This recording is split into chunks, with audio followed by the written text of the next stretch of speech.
Buenas noches, Verónica, buenas noches. Estoy leyendo que tenemos invitados tanto locales como nacionales, como de otros países, lo cual nos llena de enorme satisfacción. Mi nombre es Jessica Quintana, soy directora de Responsabilidad Social y Vinculación con la Comunidad de la Universidad Casagrande, y a nombre de esta institución me complace saludarlos y darles la bienvenida a este seminario, que como dijo Verónica, el tema del seminario es el impacto y las relaciones de las ONGs de Guayaquil frente a la crisis generada por el COVID-19. Esta es una de las cientos de iniciativas planteadas por la Universidad Casagrande con el ánimo de analizar y contribuir desde distintas perspectivas y desde nuestros quehaceres y nuestros saberes para paliar las consecuencias de la pandemia global generada por el coronavirus. ¿Y por qué concretamente estamos hablando de organizaciones no gubernamentales? Bueno, recordemos que en Ecuador en general, y particularmente en Guayaquil, las ONGs tradicionalmente han tenido un rol muy importante en la solución de los problemas sociales que nos aquejan y resquebrajan ese estado de bienestar al que aspiramos, ese estado de bienestar que es ideal para el crecimiento individual y social y del país en general. Solo para compartirles un dato, les cuento que en Ecuador hay registradas 6.967 ONGs en el Sistema Unificado de Información, de las cuales 2.099 están domiciliadas en la provincia del Guayas. Organizamos este panel como un primer paso para abrir un espacio de diálogo entre las ONGs, desde el cual analizar colectivamente la situación actual a causa de la crisis generada por COVID y plantear en la medida de lo posible la posibilidad de buscar soluciones en conjunto, como grupo, organizadamente. Vamos a hablar sobre lo que significan las ONGs para Guayaquil, de qué forma han sido impactadas por la pandemia y cómo puede responder, cómo se puede prever o tomar precauciones a futuro. Hoy nos acompaña un panel de lujo, como ustedes pueden ver. Tenemos 3 mujeres ilustres que corresponden a distintas generaciones, con distintas experiencias de vida, pero que comparten como factor común el hecho de trabajar o haber trabajado en temas que tienen que ver con el ámbito social y educativo. Nos acompaña Marcia Gilbert de Babra. Marcia es educadora psicopedagoga graduada en la Sorbona de París, tiene estudios en psicología infantil en la Sorbona, tiene una especialización en investigación educativa en Santiago de Chile.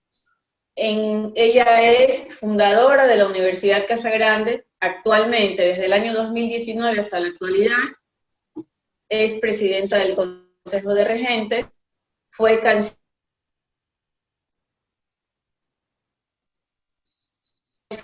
entre los años de la universidad en el 99 y rectora y promotora de la Escuela de Comunicación Mónica Herrera desde el 92 al 99, proyecto que fue la génesis de la creación de la Universidad Casagrande.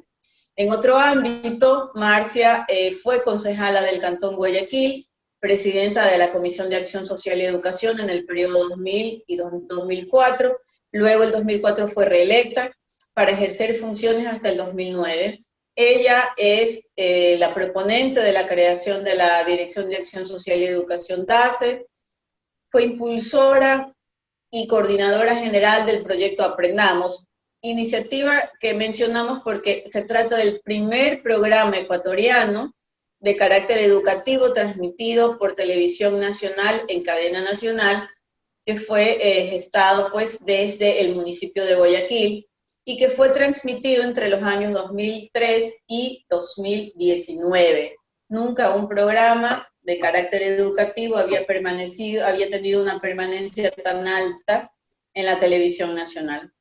Desde otro ámbito, Marcia también es fundadora y presidenta del Consejo Directivo de Fascinar, fue directora ejecutiva de INFA, fue asesora de la presidencia entre los años 1986 y 88. Fue gestora, coordinadora y docente del programa de pedagogía terapéutica en la Universidad de Guayaquil.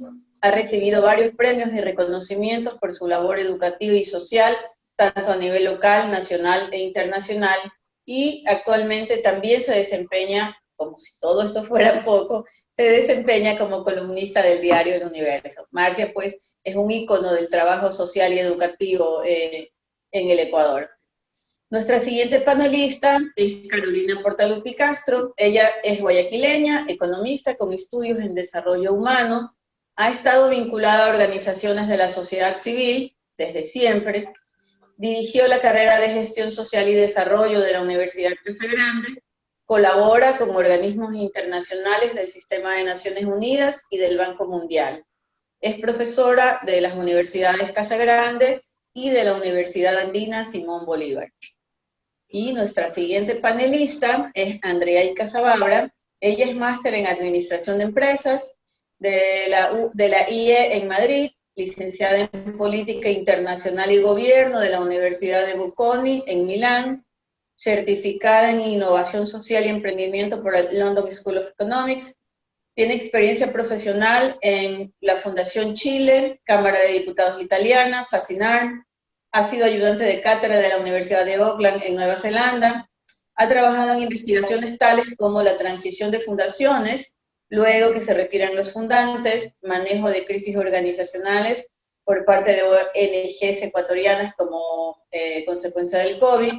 Ha realizado también investigación aplicada de emprendimiento social británico TRIAP y colabora con el World Food Program. Y propuesta de una innovación social en transportes de alimentos en Centroamérica. Y bueno, como ya lo dijo Verónica antes, la mecánica del panel es sencilla. Nuestras tres ponentes van a hacer su intervención a lo largo mientras hacemos la transmisión. Pueden escribir sus preguntas en el módulo de preguntas y respuestas, y al final de las intervenciones responderemos a la mayor cantidad de preguntas que sea posible de acuerdo pues al tiempo. Ya sin más, y para entrar en materia, le doy la bienvenida a nuestra querida Marcia Gilbert de Babra, que, como dije antes, es un ícono del trabajo social y educativo, y a quien siempre es un placer escuchar. Marcia, bienvenida. Bueno, muchísimas gracias por esa linda presentación de los miembros del panel. Soy francamente la más vieja, para bien y para mal, ¿no? Ya verán ustedes por qué para bien y ya verán por qué para mal. La cuestión de las ONG, del voluntariado, de la sociedad civil, siempre ha estado muy cerca de mi corazón. Y ahora último, yo he tenido conversaciones con todos ustedes, con los que están aquí en el panel, contigo, con Carolina, con mi propia nieta, en fin. Y también el otro día tuve una llamada de Hortensia de García, muy preocupada, quien encabeza una fundación maravillosa para niños con autismo, y me dijo: Marcia, reunámonos con Piedad Ortega para hablar porque tenemos que cerrar, hemos cerrado algunos de los servicios. Después me dijo: Carolina, yo también sé que se están cerrando otros servicios, etc. Y aunque yo he estado 2 semanas enferma, casi que hospitalizada, con el cuidado de mi hija porque no quise ir por el COVID al hospital, entonces aquí estoy. No he podido prepararme tanto como hubiera querido y voy a tener que dar lectura, cosa que detesto. Y gracias también al empujón enorme que me dio Hortensia, digamos, que espero que nos acompañe aquí ahora de noche, ¿no? A ver, quiero comenzar desde la profunda emoción que sentí anoche, justo anoche, al volver a leer el libro sobre la historia de la Junta de Beneficencia de Guayaquil, de parte de autoría del doctor Boloña, del doctor Enrique Boloña Rodríguez, quien fue su miembro, ¿no? Y me emocionó profundamente la historia, y me emocionó profundamente el contexto de Guayaquil.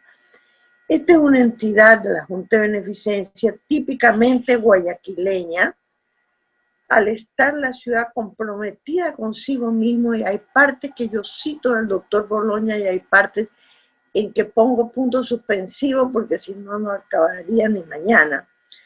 Es una ciudad comprometida consigo mismo ante la gravedad del estado general de salud en que se encontraba esta comunidad humana, capacidades mínimas para hacerle frente al estado sanitario de una población de varios miles de habitantes, recursos humanos y económicos insuficientes, morbos típicos de la zona tropical crecían casi incontrolables, ¿verdad? El puerto de Guayaquil estaba aislado de las corrientes internacionales ante la amenaza de la fiebre amarilla, el paludismo, la peste bubónica, las fiebres tíficas y el fantasma de la tuberculosis. Era en verdad un acto heroico que alguna persona viniera a esta ciudad a conocer, invertir o investigar. Era casi la muerte segura, ¿no? Y bueno, la ciudad contaba solo con 2 hospitales muy rudimentarios y pobremente provistos, y los poderes públicos, para variar, se aislaban de la problemática de la ciudad.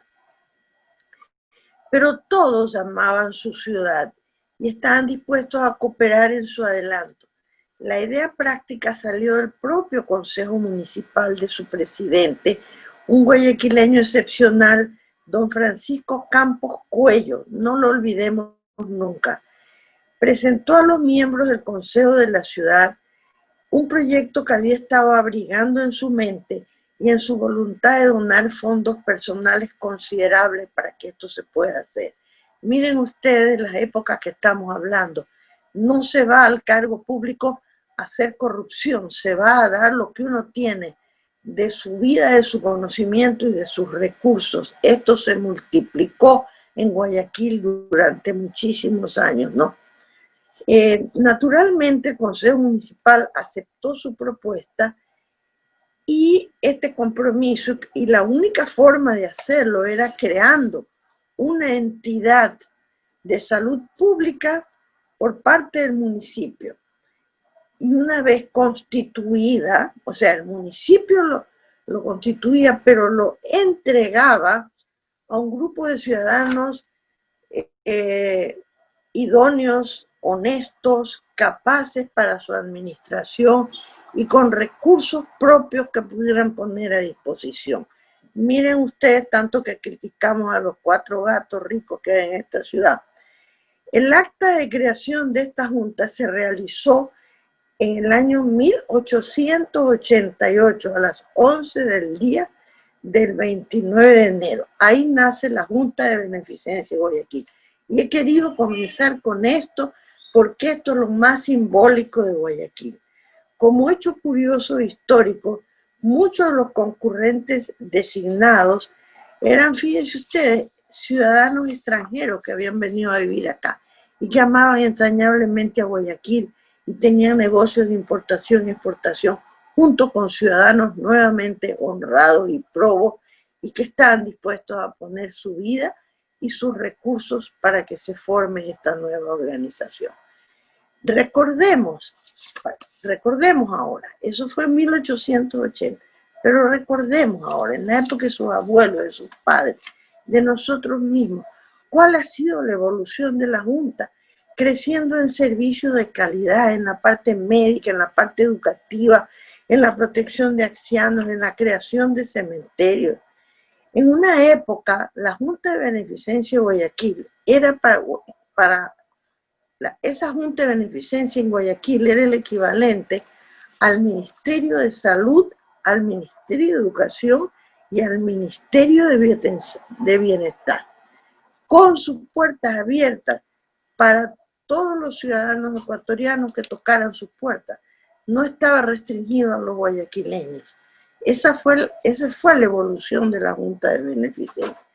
Hoy por hoy, la Junta que desarrolló servicios maravillosos y técnicamente avanzados, también enfrenta una crisis de proporciones gigantescas, habiendo tenido que cerrar ya uno de sus servicios educativos, ¿ya?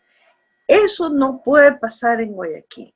Nosotros no podemos permitir que eso pase, ¿no?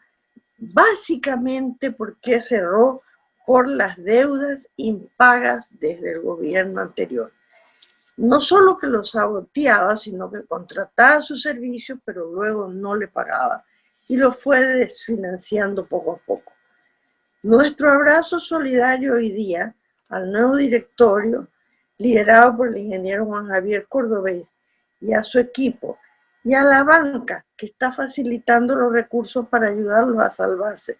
La tan maldecida banca en este momento. Como toda la vida hay bancos buenos, bancos malos, banqueros buenos, banqueros malos, médicos buenos, médicos malos, carpinteros buenos, carpinteros malos. Y el gobierno actual también se ha comprometido a poner el hombro en la medida que le quede algún recurso disponible, ir pagando, digamos, esa deuda, ¿no? Ahora, terminado lo de la Junta, vámonos a algo un poco más actual de las ONG en general. Con la emisión del decreto presidencial 16 del 4 de junio del 2013, que reglamentaba el funcionamiento del Sistema Unificado de Información de las Organizaciones Sociales, fue el primer golpe brutal a la sociedad civil ecuatoriana en los últimos 20 años. Yo estoy segura que todos los que están aquí presentes saben cuál es el maldito decreto 16. Curiosamente, con la ambigüedad que caracterizó al anterior gobierno, las corporaciones y fundaciones tienen una base legítima en el artículo 18, numeral 2 de la Constitución. Tienen una base legal, todas nosotros, las ONG, las fundaciones, en fin. Para los efectos, pero los efectos del decreto antes señalado fueron devastadores, y no estoy exagerando, devastadores. Aún no nos recuperamos de estas exigencias con todas las restricciones tecnoburocracia implacable que utilizó gran parte del tiempo las ONGs a entregar informes, miren estos informes, sin sentido, sin conocimiento previo, sin retroalimentación posterior, lo que todo eso implicó con una falta de respeto total a estos servicios. Implicó un aumento de los gastos y una disminución de aportes, contribuciones y donativos del sector privado, público, local e internacional. Prácticamente nos arruinaron, ¿verdad? Además, durante el totalitarismo criollo, autosuficiente y delirante, organizaciones que tenían 200, 100, 80, 50, 10, 5 años, recibimos un trato infame que no en las palabras, pero en la gestualidad, en la forma de entregarnos los documentos, prácticamente teníamos que pedir perdón, perdoncito por haber creado esta organización, perdoncito por haber ayudado a los ancianos, a los niños con discapacidad, a las personas abandonadas, perdoncito por haberle dedicado años de nuestra vida y de muchas organizaciones a estas organizaciones. Veníamos a ser juzgados por lo que habíamos hecho.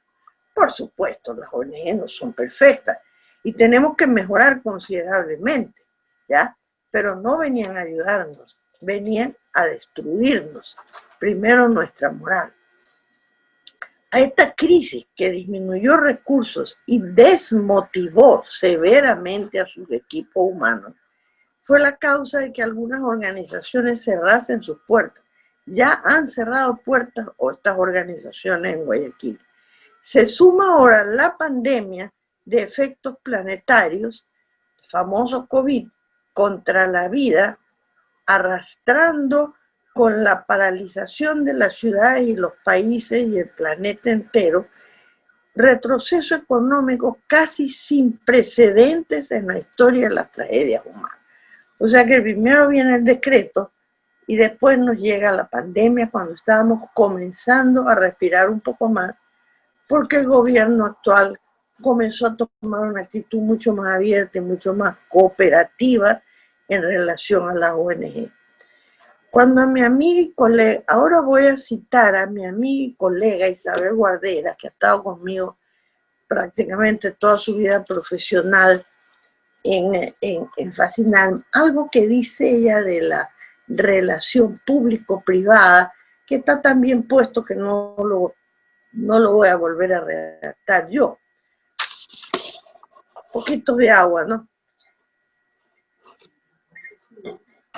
A ver, uno de los aspectos, dice Isabel Guardera, uno de los aspectos que esta situación ha puesto en evidencia se refería al año 93, Isabelita, al año 93, porque acuérdense ustedes que nosotros vamos de crisis en crisis.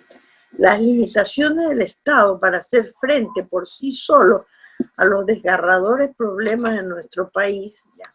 Sin embargo, desde distintas perspectivas se señala también que no solo el factor económico que impide al Estado asumir su tarea, sino también su naturaleza intrínsecamente más burocrática y lenta que privilegia el normar versus el experimentar y el innovar, ¿ya?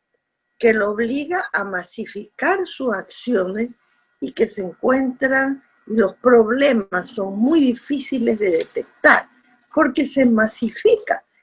Y luego atrás de eso está la propia lógica y la propia dinámica perversa de todas las burocracias. No pueden haber organizaciones sin burocracia, pero si se nos van de las manos es un factor destructivo, ¿no? Ecuador ha registrado varios intentos de acercamientos racionales entre el sector público y el sector privado.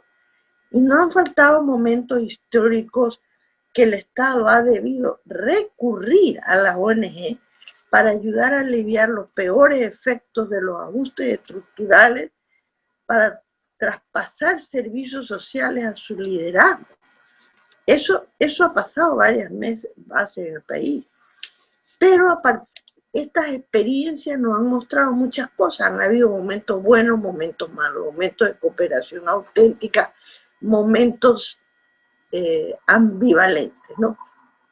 Lamentablemente, mejor dicho, tenemos una historia, sigo citando a Isabel Guardera, de mutua desconfianza, o sea, el gobierno central, con las organizaciones de la sociedad civil, llámalas tercer sector, ONG, fundaciones sin fines de lucro, hay una terminología extensísima, una historia de mutua desconfianza e incomprensión. Las relaciones que sí se han establecido y han sido muchas de ellas ricas y exitosas, han respondido a modalidades circunstanciales, a contactos personales, ¿no? Con ciertos funcionarios, más no al verdadero cambio de mentalidad del funcionario público, que siempre llega y borra y va de nuevo, porque nunca hubo historia antes, nunca se hizo nada antes. Cada nuevo gobierno que llega vuelve a inventar la pólvora y el agua tibia, ¿no? Las ONG también han tenido un comportamiento errático y ambivalente frente al sector gubernamental, de un categórico no a la intervención estatal, aquí con nosotros que no se metan. Al mismo tiempo se ha recorrido al mismo lobo feroz para demandar ayuda en momentos de agobiante crisis económica.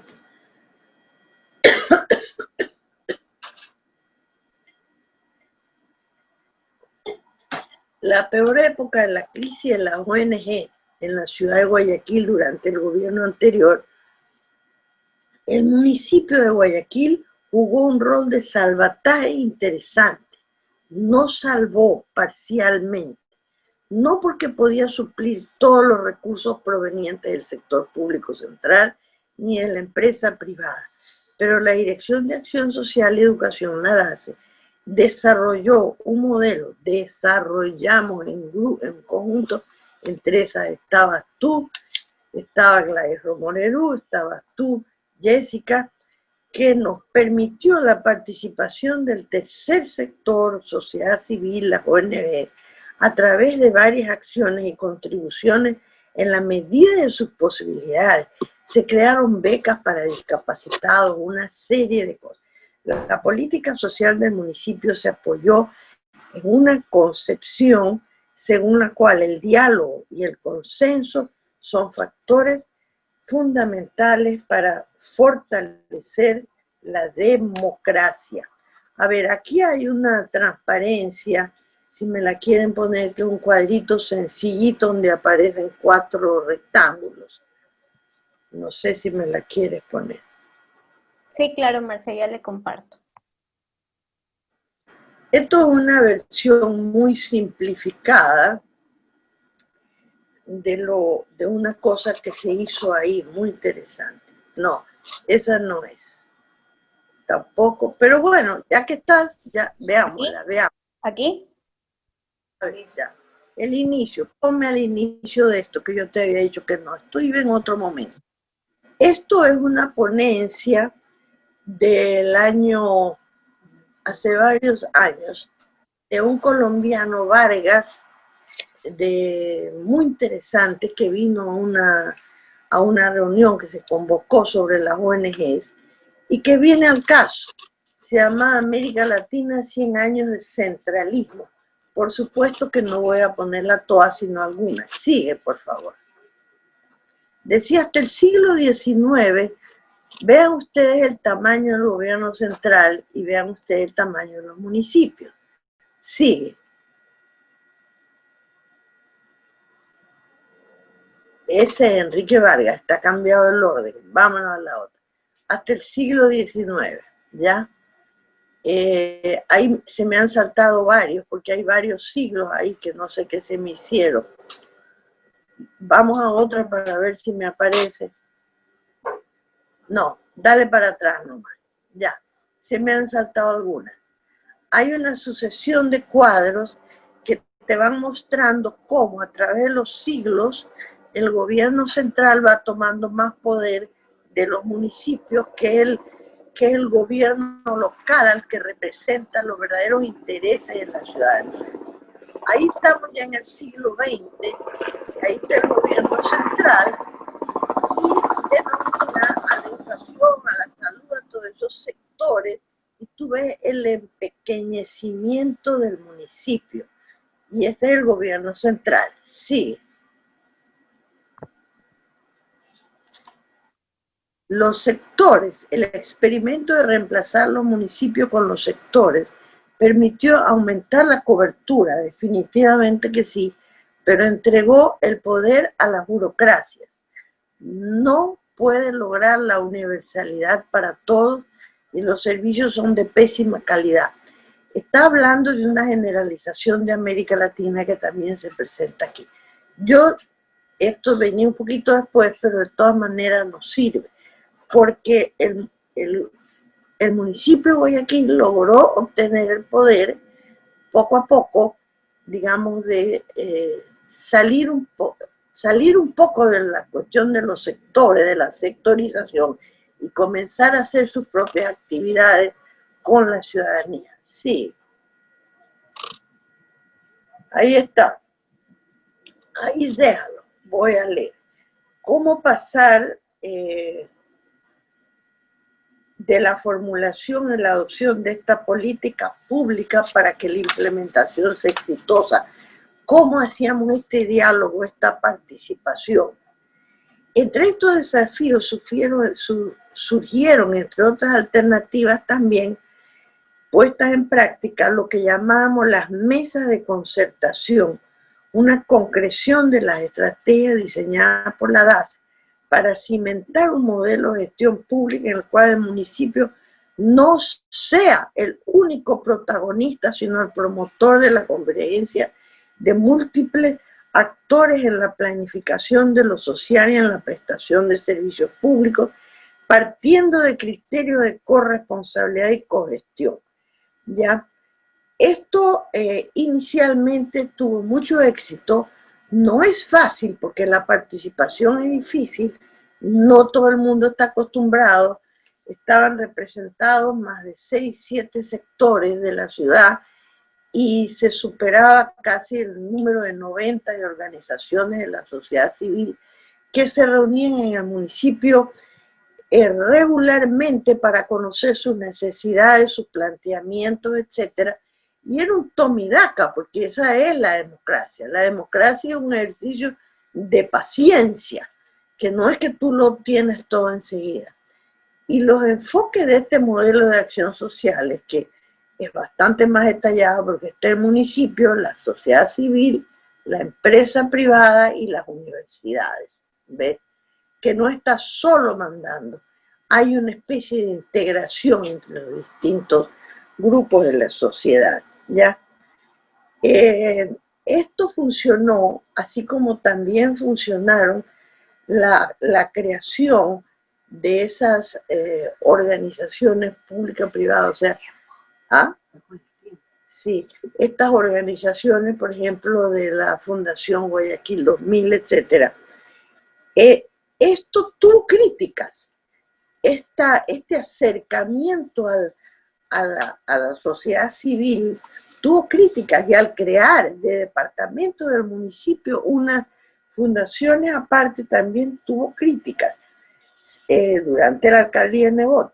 Sin embargo, ciertas palabras introductorias del abogado municipal, aquel entonces Miguel Hernández, en una de sus publicaciones da cuenta de esta situación y lo explica así.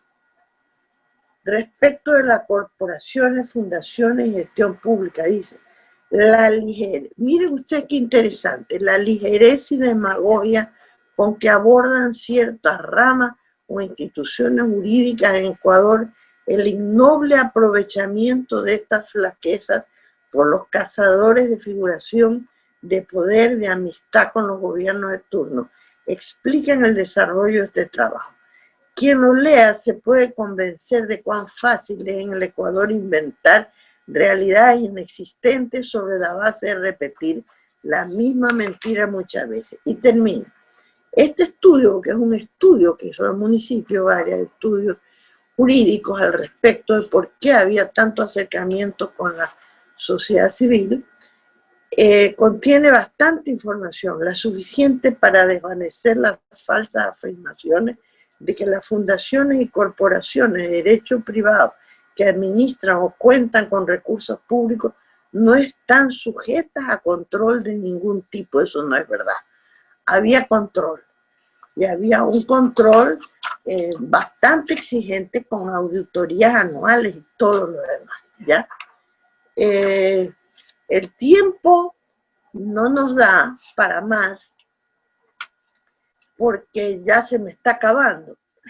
Y esto que hubiera requerido un poco más de elaboración, pero les prometo que va a haber otro evento más largo, ya conseguimos los recursos.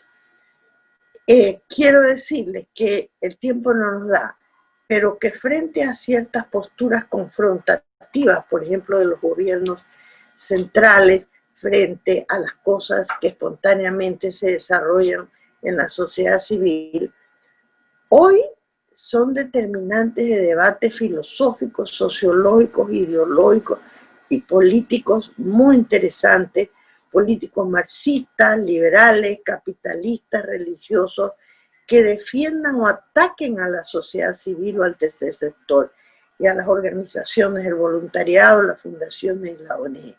Hay un debate extraordinario. En brevísima síntesis, muy breve, es casi caricatural, el marxismo, neomarxismo, estas actividades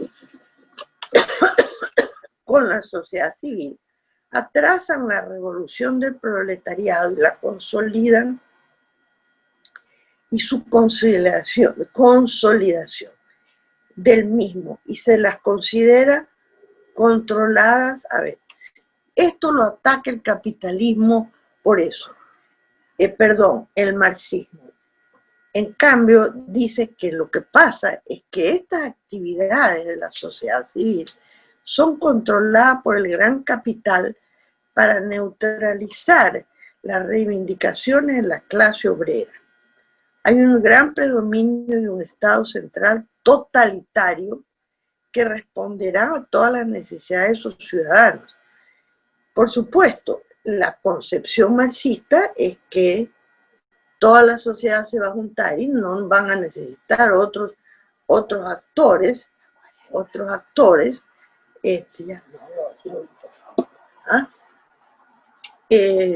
sobre esto se puede hablar semanas, meses, días y años, pero miren, por ahí encontré una opinión interesante del famoso Emil Durkheim. Dice: una sociedad compuesta por un número infinito de individuos no organizados que un Estado hipertrofiado está forzado a oprimir y contener constituye una verdadera monstruosidad sociológica. Ya, eso es dicho por Durkheim. Algunas ideas de países no marxistas ven la sociedad como una estructura alrededor de 4 grandes funciones: la adaptación, el logro de metas, la integración. ¿Y cuáles serían estas grandes estructuras? Serían la economía, el Estado central, el sector voluntariado, la iglesia y el hogar, de la familia. Esas son las partes constituyentes del sector voluntariado, que se concibe como algo. También hay otras posturas de los países no marxistas que lo conciben, que la filantropía y la solidaridad la conciben como algo natural de nuestra naturaleza, con un mandato biológico para mantenernos vivos nosotros y otras especies. Para otros pensadores, constituye el núcleo mismo de la existencia humana. Nos ayudamos, eso es parte de lo que somos. La literatura norteamericana enfatiza también las contribuciones del tercer sector como parte de la evolución de la cooperación y la consolidación de comunidades. Finalmente, hay un peso muy fuerte atribuido a los movimientos sin fines de lucro, a las ONG, al trabajo voluntariado, como contribución a la democracia y a la justicia social. Recuerden, la democracia es un ejercicio de paciencia. En todo caso, en este momento histórico que estamos en pleno COVID, muchas de estas discusiones marxistas, postmarxistas, capitalistas, liberales, en este momento están perdiendo vigencia. Y no pocos pensadores, ¿ya? En esto, sobre todo el controvertido Zizek con Z, postulan, o mejor dicho, no postulan, sino que sin certeza plantea un futuro como una selección entre la barbarie y otra forma de comunismo hasta hoy no conocida, que el mundo no tiene otro camino, según Zizek. Es muy controvertido y augura la caída del Partido Comunista Chino, así como cuando cayó el Partido Comunista Ruso después de la tragedia de Chernobyl, ¿ya? En fin, no sabemos aún nuestro rumbo, aún menos con liderazgos erráticos de izquierda y derecha en todas partes del mundo.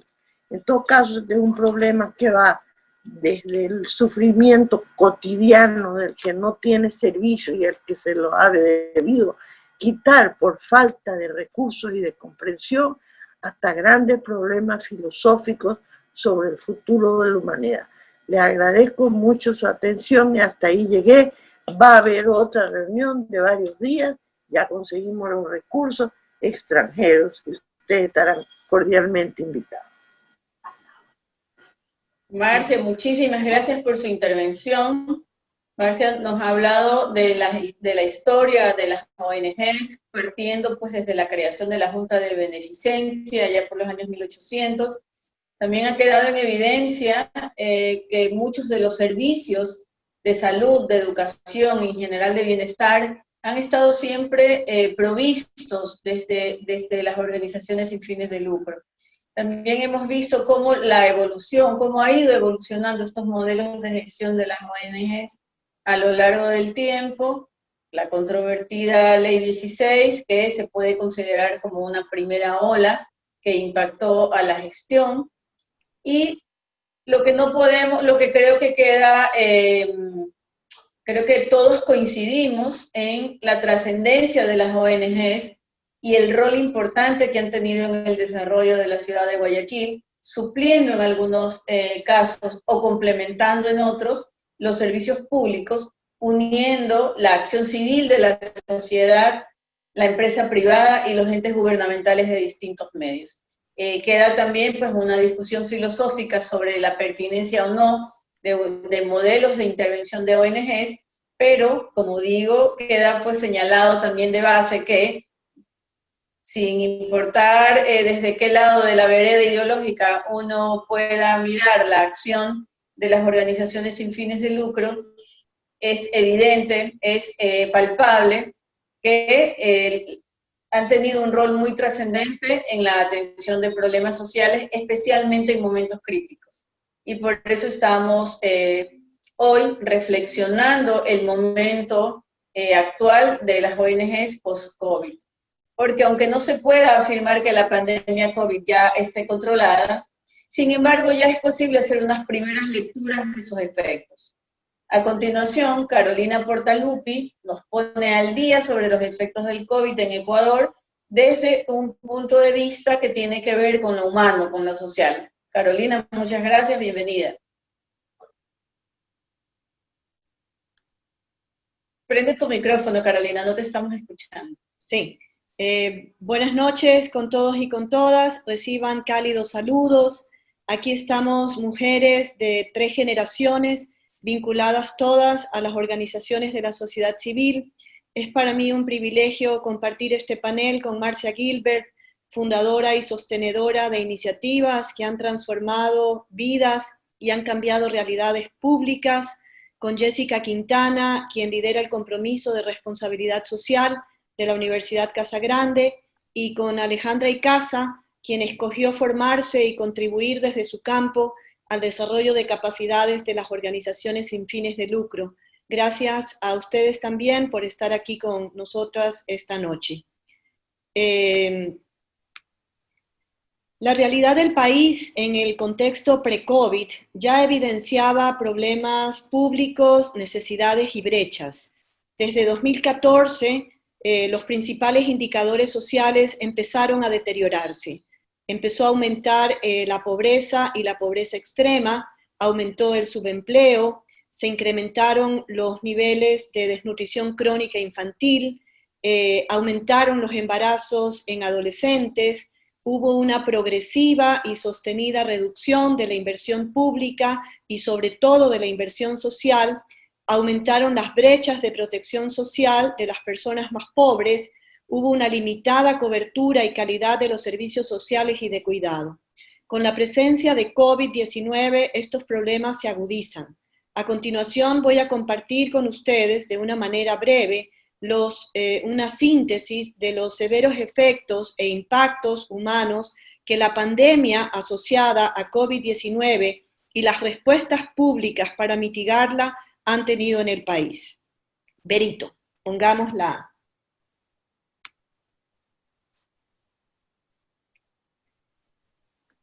Avancemos.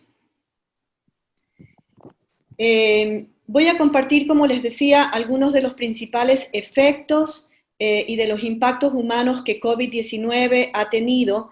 La mayor parte de estos efectos corresponden al periodo de marzo, abril y mayo del año 2020, y algunos de ellos ya dan cuenta de efectos más recientes hasta junio del año que va en curso. En diciembre de 2019, 3.1 millones de personas en el Ecuador tenían un empleo adecuado.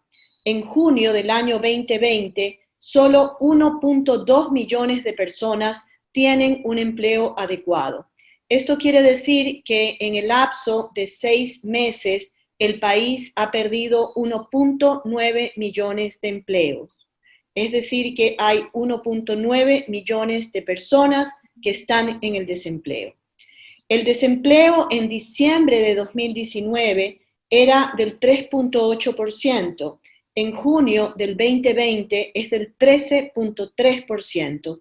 Todas estas son cifras que vienen de la encuesta de la ENEMDU telefónica que acaba de ser publicada por el Instituto Nacional de Estadísticas y Censos.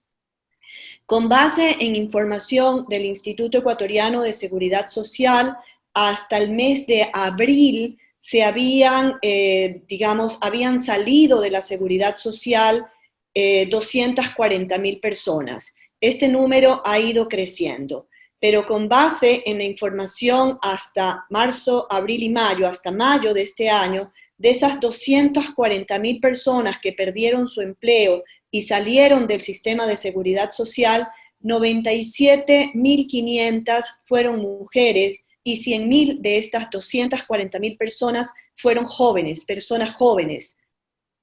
En este periodo también los ingresos de los hogares han caído de manera dramática. Para algunos hogares se perdió el 100% de los ingresos, pero al menos se estima que en promedio la caída de ingresos a nivel de hogares es del 30%. Esto hace que se ponga en riesgo el acceso a una canasta básica y que algunos hogares, incluso muchos hogares, tengan dificultades incluso para cubrir el costo del rubro de la base.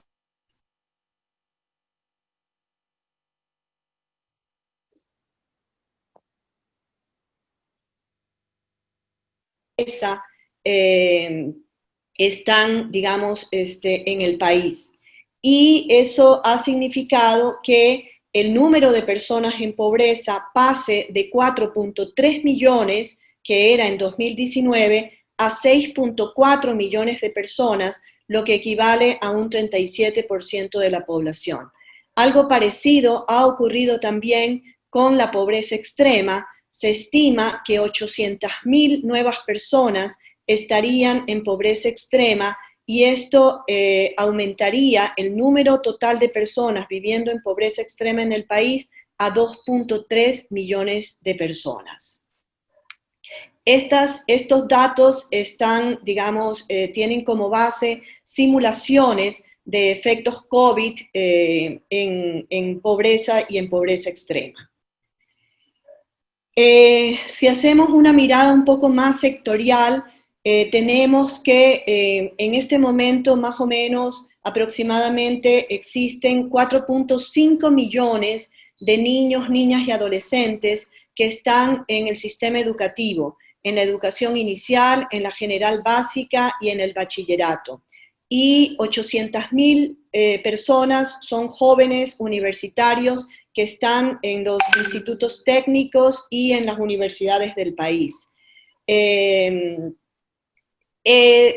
Todos ellos, alrededor de 5.3 millones de niños, niñas, adolescentes y jóvenes, están siendo afectados en este momento por las brechas de conectividad. Porque si bien es cierto, los servicios educativos, digamos, no se han paralizado, sin embargo, la modalidad de aprender en casa implica para muchísimos hogares, digamos, retos y desafíos, porque según también la información disponible, el 48% de los hogares en áreas urbanas en promedio y el 78% en áreas rurales no tienen acceso a Internet. Es decir, que en el caso de niños, niñas, adolescentes y jóvenes de zonas urbanas, al menos la mitad de ellos no tienen conectividad y tienen dificultades para las modalidades de aprender desde casa. Y en áreas rurales, digamos, estos déficits de conectividad alcanzan casi el 80%.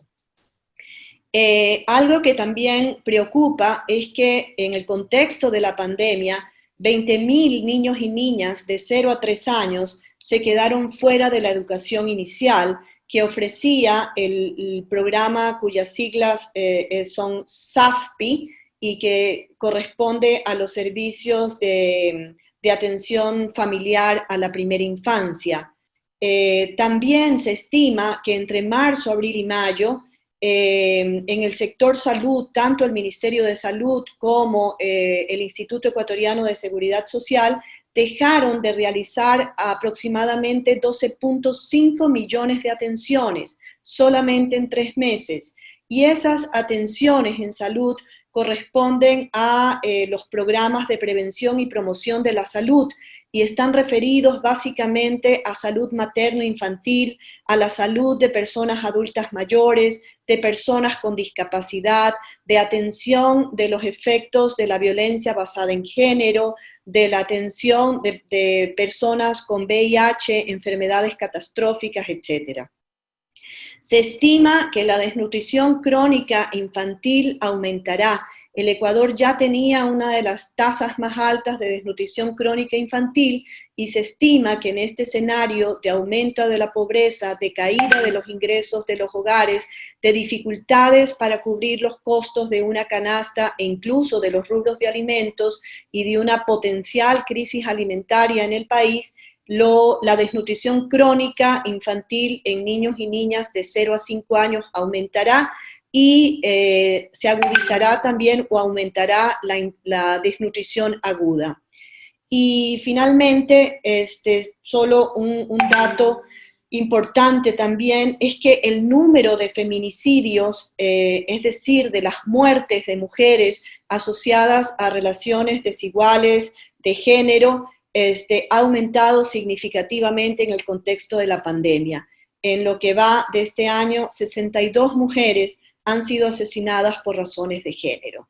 Y hay datos también ya que empiezan a advertir y a alertar sobre el aumento de violencia contra niños, niñas y adolescentes, y se estima también que realidades como el embarazo en adolescentes también tenderá a aumentar.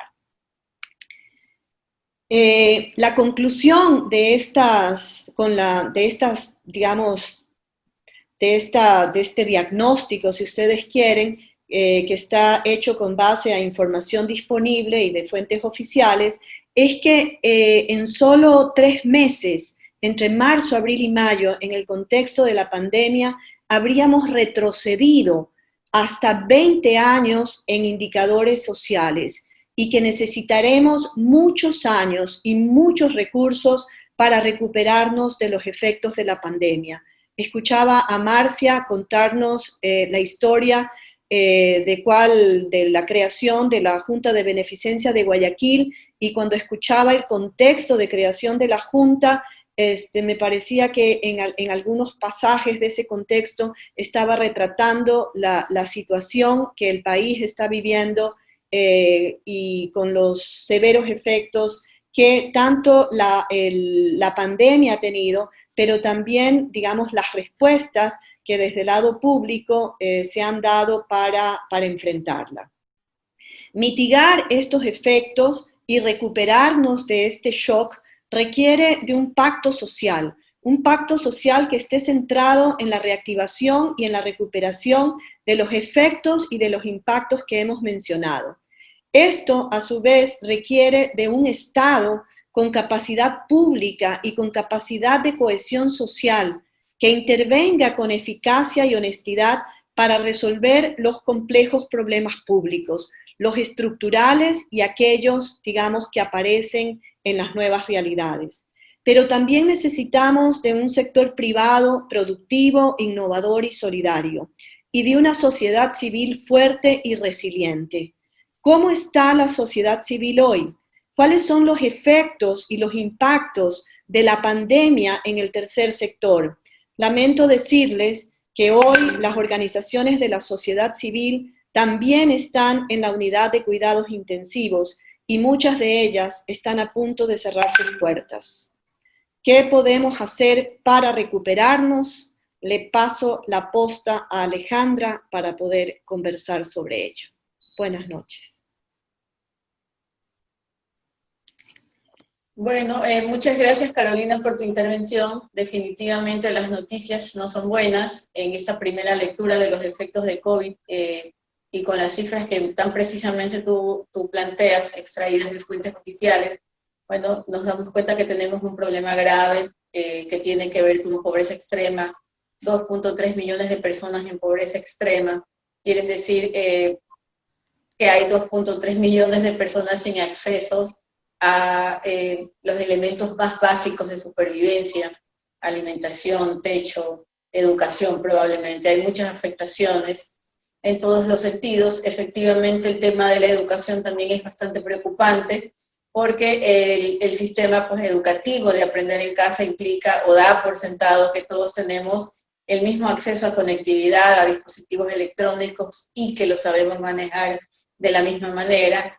En este contexto, las brechas se hacen presentes y agudizan aún más, porque si bien tenemos en el momento presente, en el momento actual, unas condiciones de pobreza y de desempleo, si escasea el acceso a la educación, quiere decir que hay toda una generación que se retrasa y que va a tener dificultades para incorporarse a la sociedad, hacer los esfuerzos que requerimos para hacer esta reconstrucción del país. Sin embargo, y a pesar de que todo este panorama es bastante oscuro, Alejandra nos plantea que hay unos primeros estudios que hablan de crisis en el marco de las organizaciones y ella plantea una pregunta. ¿Se puede detectar y manejar las crisis organizacionales desde una perspectiva de resiliencia? En este marco contextual en el que podemos intuir que las organizaciones no gubernamentales, las organizaciones de la sociedad civil, van a tener que tener un rol trascendente para recuperar, para reconstruir el país. Alejandra tiene un modelo de intervención basado en 5 pasos que lo quiere compartir, que sirven para detectar y manejar las crisis en las organizaciones. Muchísimas gracias, Alejandra, bienvenida. Bueno, buenas noches a todos. A mí me toca, como dijo Jessica, hablar desde la parte más técnica, pero también de la parte más de cómo podemos salir de esta crisis y cómo podemos estar listos para que la próxima crisis, porque seguro que viene otra, no nos coja por sorpresa. Entonces, Vero, por favor, ¿puedes compartir las diapositivas? Claro, Alejandra, ya te comparto. Un segundito.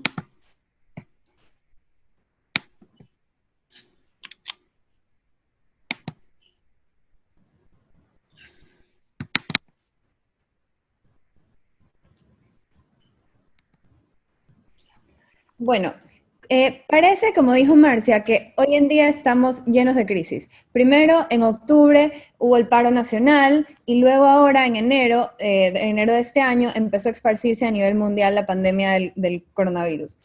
Pero el problema es que todas estas crisis nos afectan a las organizaciones de distintas maneras. Sin embargo, en el 2014, pásala por favor.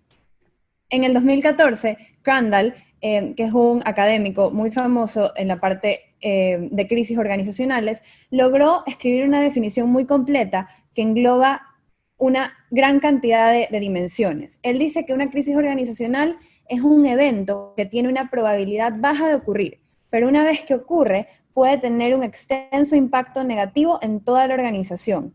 Las causas de una crisis, así como las herramientas para resolverla, puede que no sean claras. Sin embargo, hay que empezar a resolverla lo más rápido posible. Finalmente, el impacto de la crisis puede no ser obvio inicialmente para toda la organización. Los stakeholders relevantes no pueden estar enterados de lo que está pasando.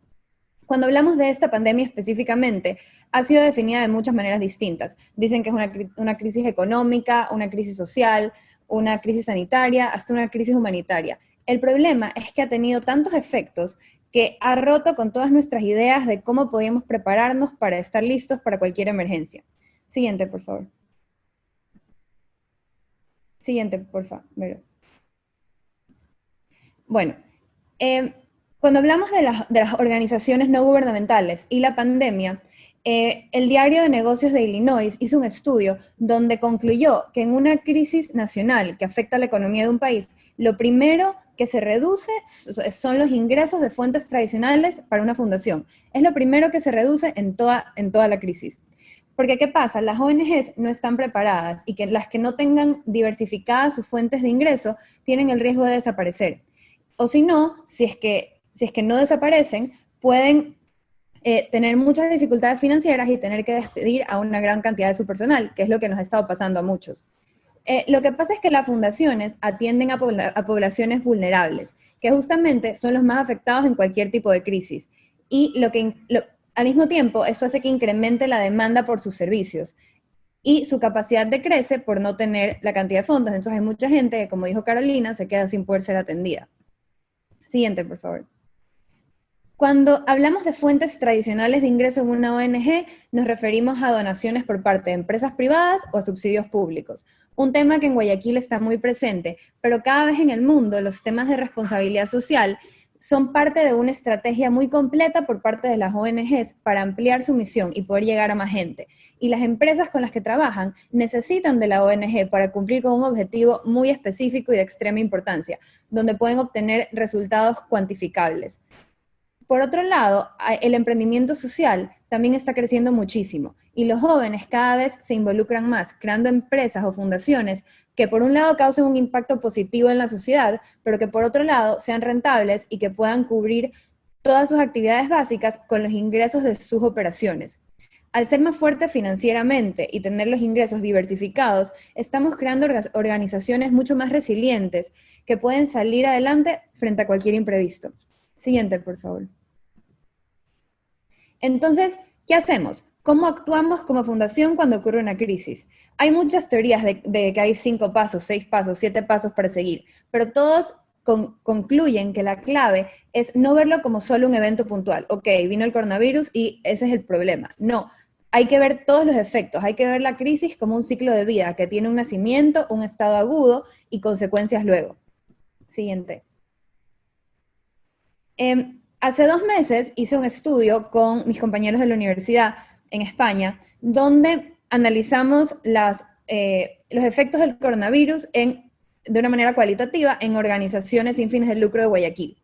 Y usamos estos 5 pasos que existen para manejar una crisis y para analizarla, que son de Pearson y Mitroff.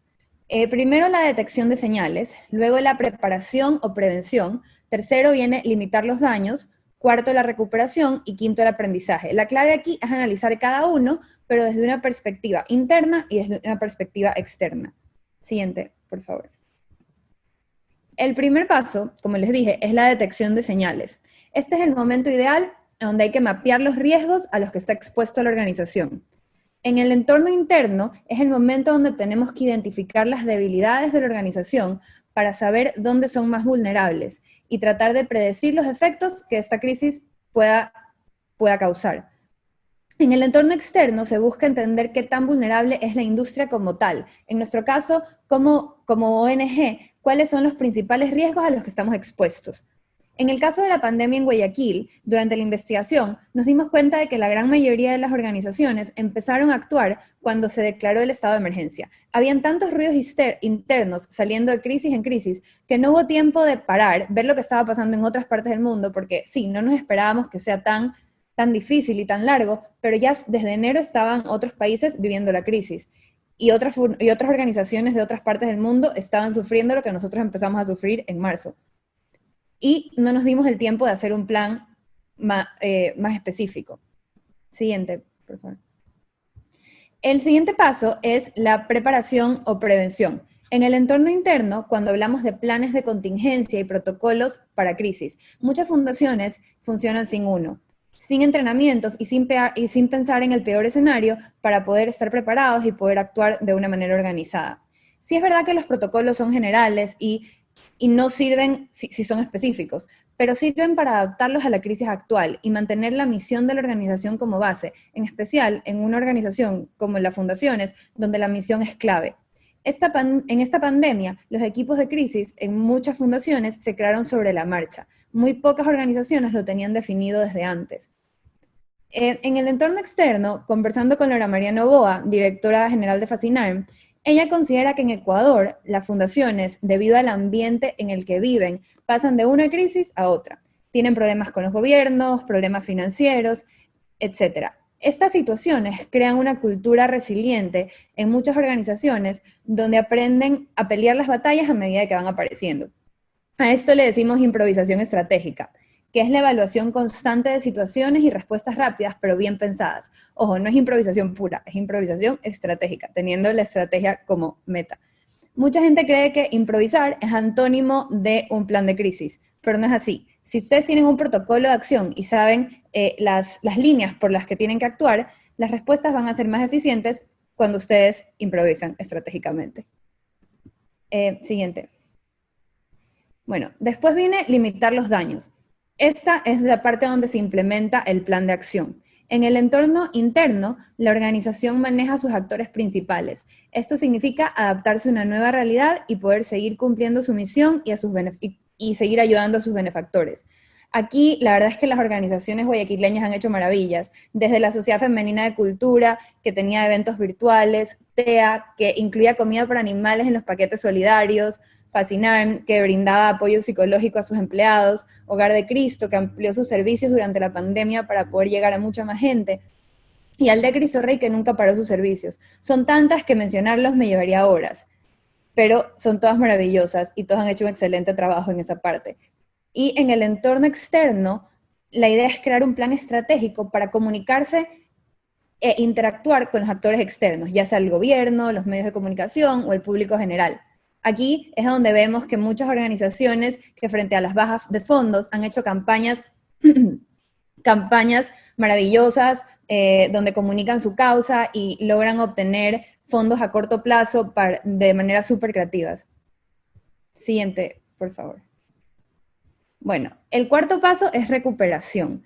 Aquí, en el entorno interno, es el regreso paulatino a la normalización de las operaciones, creando alternativas para la recuperación de la organización.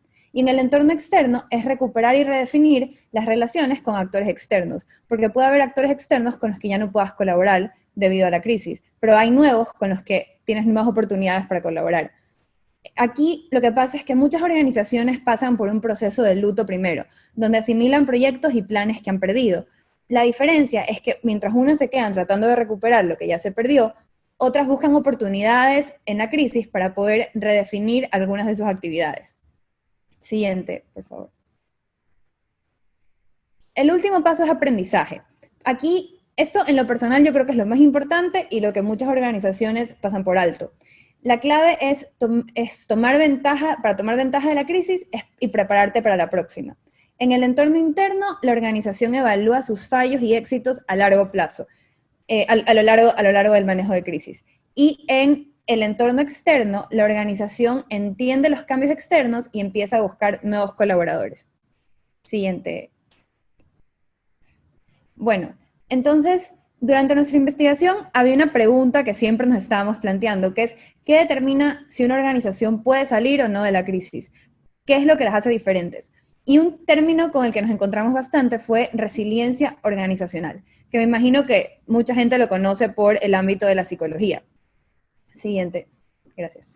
Hay muy poca gente que ha definido resiliencia organizacional como tal, pero Cotou, en el 2002, un académico de Harvard, la definió como la habilidad y capacidad de ser fuerte en condiciones de enorme estrés y cambio que amenazan la supervivencia de toda la organización. Más sencillo, es sobrevivir cuando las cosas se ponen complejas y difíciles. Es un concepto súper viejo que, como les dije, ha sido usado en otros campos, pero aplicado al sector de la ONG todavía se lo considera nuevo porque hay mucho por estudiar. Siguiente, por favor. Mucha gente piensa que resiliencia es lo mismo que optimismo, pero para nada. Una organización resiliente tiene visiones muy sobrias de lo que se necesita para sobrevivir. No siempre piensan en el mejor de los escenarios, muchas veces piensan en el peor, pero saben que a ese peor pueden sobrevivir. Y tienen que entender y aceptar la verdad, o sea, la realidad, la completa verdad de su organización, no solo esperar lo que ocurra lo mejor. Porque así van a poder hacer planes para actuar en una situación realista. Una organización resiliente cuando tiene la capacidad de adaptarse y mantenerse relevante como respuesta a cambios del ambiente. Un ejemplo que a mí me encanta es UPS. UPS es la compañía de transporte de paquetes americana y yo la uso como el ejemplo de resiliencia. ¿Por qué? Porque ellos empujan a que todos sus conductores, ellos entregan paquetes y empujan a que todos sus conductores hagan siempre todo lo posible para entregar el paquete. Ellos no les importa cómo, tienen obviamente sus reglas, pero tienen que entregar el paquete y tienen que cumplir con su trabajo, pueden improvisar si es necesario, pero lo importante es que llegue el paquete al destino. Esto hace que por sí solos los conductores se reúnan a discutir soluciones, porque en su trabajo se les puede romper una llanta, puede haber una ruta que estaba cerrada, y puede ser que no lleguen a su destino si no buscan soluciones creativas. Y esa tradición es tan grande que la compañía estaba ya entregando paquetes un día después del huracán Andrew, que devastó Florida en 1992. Mucha gente tenía que vivir en sus carros porque habían perdido sus casas, pero UPS los encontraba y les llevaba el paquete al carro. Fue su resiliencia como parte de la cultura de la organización lo que logró que después de una catástrofe, UPS pueda mantener sus operaciones. Siguiente, por favor. Pero entonces, ¿cuándo podemos decir que una organización es resiliente? Como les dije, esto está muy poco estudiado y todavía es muy difícil encontrar de qué forma podemos hacer que una fundación sea resiliente. Sin embargo, en el 2015, William y Sarmiento hicieron un estudio cualitativo espectacular, donde descubrieron 6 características para que una fundación pueda ser resiliente, porque es diferente que otra organización normal. Primero, es el compromiso con la misión. Aquí es necesario que haya congruencia entre los valores de los empleados y la misión. Por ejemplo, si la organización es basada en la parte espiritual, los integrantes tienen que ser creyentes también, si no, no va a funcionar. Si no creen en la causa, no van a hacer todo lo posible para salvar la organización. Siguiente, por favor. Segundo, habilidad para improvisar usando recursos existentes. Dependiendo de la circunstancia, improvisar e innovar con lo que está a tu alcance. Por ejemplo, Fascinarm, que durante la pandemia empezó a educar a sus alumnos con videos caseros. Primero usas lo que tienes y luego vas aumentando para ver si te funciona. Yo sé que parece súper obvio, pero muchas veces las organizaciones se comprometen con ideas puntuales, que es lo que ellos creen que los beneficiarios necesitan, e invierten muchísimo dinero sin primero testearlas, lo que puede arruinarlas financieramente si ya estaban frágiles. Tercero, tiene que haber una relación recíproca con la comunidad basada en la confianza. La información fluye con otras fundaciones de manera recíproca y colaborativa. Esto es clave, es súper importante para que una fundación sea resiliente. Tiene que apoyarse en su comunidad. Hay que ver las relaciones con otras fundaciones como colaborativas. No somos competencia, no es que es una versus la otra y queremos tener más clientes. No, aquí no tenemos clientes, tenemos beneficiarios. Y mientras más gente ayudamos, es mejor. Por eso, si existen trabajos colaborativos, su labor va a poder ser mucho más eficiente. Cuarto, un liderazgo transformativo y de servicio. Aquí no se busca estar motivado por el ego, sino por la misión. La misión es el centro de la organización y el enfoque no es en promoción individual, sino en que la organización entera prospere junta con todos sus empleados. Quinto, la perspectiva común de esperanza y optimismo. Cuando se discuten problemas, hay que enfocarse en las oportunidades en lugar de las barreras y limitaciones. Ver los problemas como temporales y superables, que todas las fundaciones vamos a salir de esto si trabajamos juntos y si es que buscamos soluciones y oportunidades en los problemas que ya tenemos. Porque de todos los problemas sale una oportunidad. De esta manera, la organización se puede enfocar en su desarrollo y no quedarse estancada en el pasado. Y por último, la sexta, que es la transparencia financiera. Con esto no me refiero a que la fundación, que sí, es importante, que toda la comunidad tenga que saber el estado de cada proyecto de la fundación.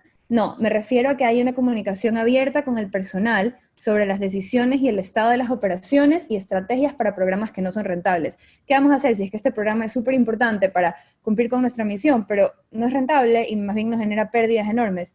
Todo eso tiene que ser discutido en grupo. Siguiente, por favor. Bueno, yo sé que en poco tiempo les he dado muchas ideas que suenan utópicas y que una organización puede no tener el tiempo de poner en práctica. Pero ahora que estamos tratando de sobrevivir a esta pandemia, porque todavía no sobrevivimos, y que nos damos cuenta lo vulnerable que somos como sector, es más importante que nunca tomarlo como aprendizaje. La próxima crisis, que como les dije al principio, seguro que va a haber otra crisis, porque siempre vienen nuevas, no nos puede tomar por sorpresa. Por eso tenemos que enfocarnos en crear organizaciones resilientes, con una cultura lista para innovar e improvisar estratégicamente frente a cualquier problema, para así poder seguir cumpliendo la maravillosa labor que todas las fundaciones guayaquileñas ya hacen. Las personas... No, retrocede, por favor. Bueno, Las personas y organizaciones resilientes afrontan la realidad con firmeza, buscan el sentido en los tiempos duros, en lugar de llorar por el problema, e improvisan soluciones con lo que hay. Otros no. Esta es la naturaleza de la resiliencia y de las organizaciones resilientes. Y como fundaciones tenemos que estar alertas, pero siempre resilientes. Muchas gracias. Ahora sí, ya. Puedes cambiar. Muchas gracias a ti, Alejandra.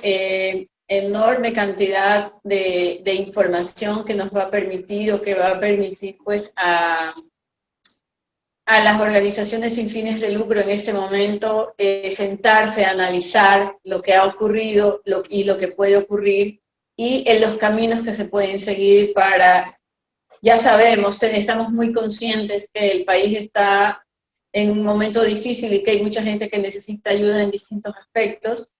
Entonces es momento pues de reconfigurar o resignificar el trabajo de las ONGs, buscar aportantes desde la empresa privada según el modelo que tú planteas y pensar desde una perspectiva distinta, con carácter innovador para buscar soluciones que nos permitan reconstruir el país. Agradecemos a nuestra audiencia que ha compartido un número importante de comentarios. Tenemos una pregunta, los invitamos a todos a hacer preguntas. Tenemos una pregunta, una persona de la audiencia nos pregunta si una ONG que vela por la seguridad de los peatones y los ciclistas puede ser considerada una ONG. No sé si Carolina le puede decir más o menos cuáles son estos elementos, más o menos de constitución legal para que una organización pueda ser considerada una ONG. Bueno, en términos generales, digamos, una organización de ciudadanos y de ciudadanas que trabaja con peatones y con ciclistas, en términos generales es una organización de la sociedad civil, una OSC, y luego, digamos, hay como distintos tipos de organizaciones de sociedad civil. Entonces, para ser una organización no gubernamental hay que llevar adelante un registro como organización sin fines de lucro, etcétera, etcétera. Pero en términos generales, si hay un grupo de ciudadanos o de sociedad que está trabajando sobre esos temas, es en sentido amplio una organización de sociedad civil y podría conformarse legalmente como una organización no gubernamental, ¿no? Pero también podría tomar otros rumbos, constituirse en una asociación civil, etcétera, etcétera. Hay distintas opciones legales para eso. Cambio. Bueno, invitamos a la audiencia a seguir haciendo preguntas, a seguir formulando preguntas a nuestras panelistas.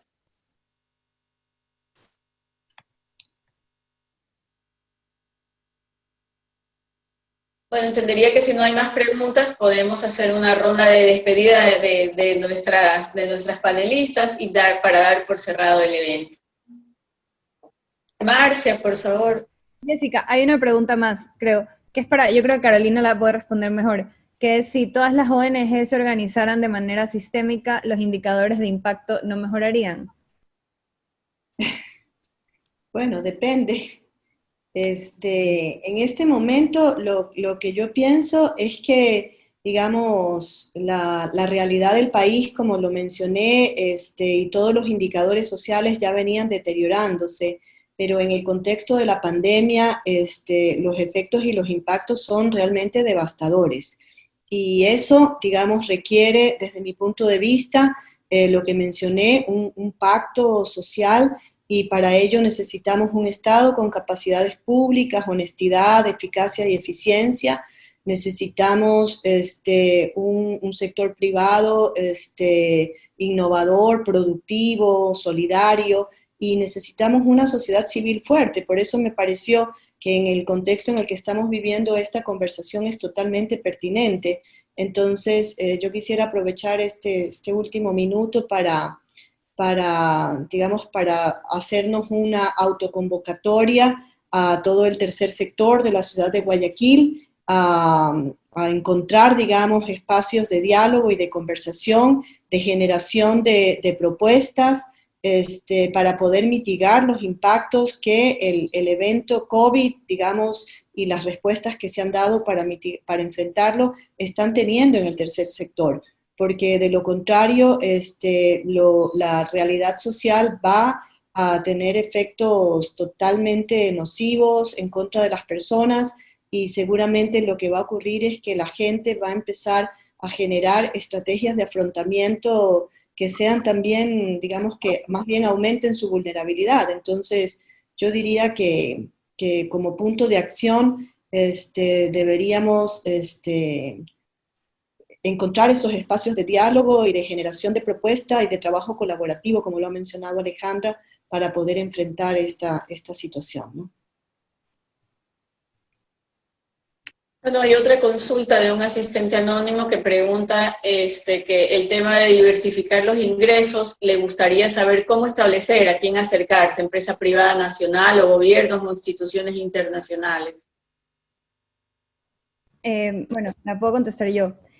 Hay toda una disciplina nueva que, si te interesa, me puedes escribir por interno y te doy más información, que se llama emprendimiento social. O sea, suena viejo, pero es toda una teoría nueva que ha salido sobre ese tema, que lo que dice es que la fundación debe cubrir sus gastos básicos con sus operaciones como tal. Entonces hay que encontrar una manera de hacer rentable tu trabajo. Pero por otro lado, si es que estamos hablando de responsabilidad social, la idea es que quede súper claro, o sea, hablar con empresas, pero hacer proyectos en conjunto. Entonces, que no es que la empresa te dona plata y se acabó el problema, como se decía antes, te dona plata, tú le dices en qué te la gastaste y se acabó. No, aquí la idea es que hacen un proyecto, dona plata para un proyecto específico y está súper claro cómo se van a beneficiar ellos, ya sea en términos de marketing, pero hay indicadores de qué ellos esperan con esta campaña y cómo se van a beneficiar ustedes. Entonces, la clave está en la claridad, en que las dos partes sepan perfectamente lo que están haciendo. Y lo mismo con el gobierno. Si quieres acercártela al gobierno, el problema es que, bueno, el gobierno cambia y eso significa que tu proyecto puede no tener tanta continuidad cuando cambie el gobierno. Pero si te le acercas al gobierno, es lo mismo, que quede muy claro, te le acercas por proyectos puntuales y te contratan la asesoría de la fundación y que quede muy claro qué gana cada uno, qué gana cada parte y cuáles son las responsabilidades de cada uno. Tenemos una pregunta más. ¿Cómo manejar la tensión que genera la improvisación en contextos de incertidumbre y que son tan cambiantes? Los escenarios ahora pueden cambiar cada semana y se necesita reaccionar con rapidez. Compleja la pregunta. A ver, yo puedo contestar eso. Amerita la más experimentada. Hay fórmulas. Las crisis producen tensiones y la necesidad de encontrar respuestas rápidas también producen tensiones, pero nuestra sobrevivencia va a depender de eso. Cada uno tiene que saber encontrar el camino de controlar sus emociones para no llegar al punto de que se neurotice o de que haga una crisis psiquiátrica. Las organizaciones también deberían de dar apoyo psicológico a su gente, deberían de darle, ya sea de una manera grupal, ya sea de una manera individual. Y también hay personalidades y personalidades.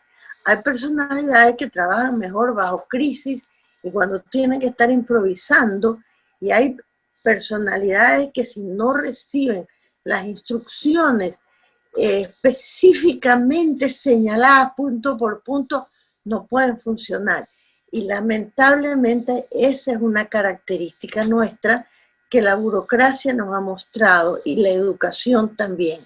Nosotros las respuestas apropiadas que nos dice que están bien desde la educación hasta los gobiernos, pasando por la sociedad, es que tú tienes que contestar lo que se considera apropiado y lo que han dicho otros y lo que te lo han metido a mazazos en la cabeza. Tú tienes que comenzar a liberarte, a darte cuenta que la improvisación, el buscar soluciones es parte de la creatividad. Hay que desarrollar la creatividad y dar apoyo en las organizaciones a través de tai chi, a través de danza, a través de grupos, a través de risoterapia. Hay muchas maneras de hacerlo para controlar las tensiones, porque sí pueden haber situaciones gravísimas que pueden conducir hasta el suicidio. Pero hay que ver cómo las podemos manejar. La última pregunta, ya para cerrar el panel, la última pregunta, consultan, con los devastadores efectos de la pandemia, ¿hay alguna posición conjunta de las ONGs respecto a las demandas burocráticas que hacen los distintos niveles gubernamentales y que pesan tan negativamente sobre su accionar? A ver, yo no creo que hay una postura conjunta que ya la hayamos explicitado y que ya la hayamos formulado y ya la hemos hecho conocer públicamente. No existe eso todavía. Eso es lo que señalaba Carolina y lo que algunas personas me dijeron antes del webinar. Tenemos que unirnos y tenemos que tratar de destruir el exceso de burocracia. Es tonto decir que no haya burocracia. Burocracia va a haber siempre, pero que por amor de Dios, la burocracia no caiga en estupideces repetitivas y que la elección de los burócratas sea inteligente y que los burócratas tengan un pequeño margen para improvisar y también para equivocarse. Entonces, yo creo que de la noche a la mañana tú no cambias las burocracias, pero sí hay muchas maneras de disminuir las burocracias, que eso sería materia de otro evento, ¿no? Ahora último, a nosotros en Fascinar nos pasó una cosa curiosísima con una ministra de Educación muy abierta, muy entregada, muy inteligente, como la actual, y sin embargo nos llegó un burócrata de tercera, cuarta, quinta, sexta categoría y nos dijo que cómo le podemos probar que nosotros somos un centro de educación especial en el caso de Fascinar, cuando tenemos 54 años trabajando y fuimos el primer centro de educación especial en el país, que nosotros no somos educación especial, que cómo lo podemos probar. O sea, eso es una pérdida de tiempo. Ahí yo ya pierdo paciencia. A mí me provoca pararme y cachetear, ¿no? Lógicamente que no lo puedo hacer por mi rol, ¿no? Pero me sube la presión al día siguiente. Bueno, agradecemos la participación de nuestras invitadas, de la asistencia. Entendemos que este es un primer paso hacia conversaciones un poco más profundas. La idea era plantear en el escenario público el rol que juegan, que han jugado históricamente y que les corresponde jugar ahora a las ONGs para iniciar intervenciones conjuntas. Agradecemos a María Alejandra, quien pues plantea todo un modelo desde el que podemos abordar la problemática actual que están viviendo las ONGs. Muchísimas gracias a todos. No sé si nuestras invitadas quieran decir algo más o damos por cerrado el evento. Bueno, muchas gracias a todos. Un abrazo y gracias. Muchas gracias. Buenas noches a todos. Buenas noches, Marcia, Alejandra, Jessica. Buenas noches. Con más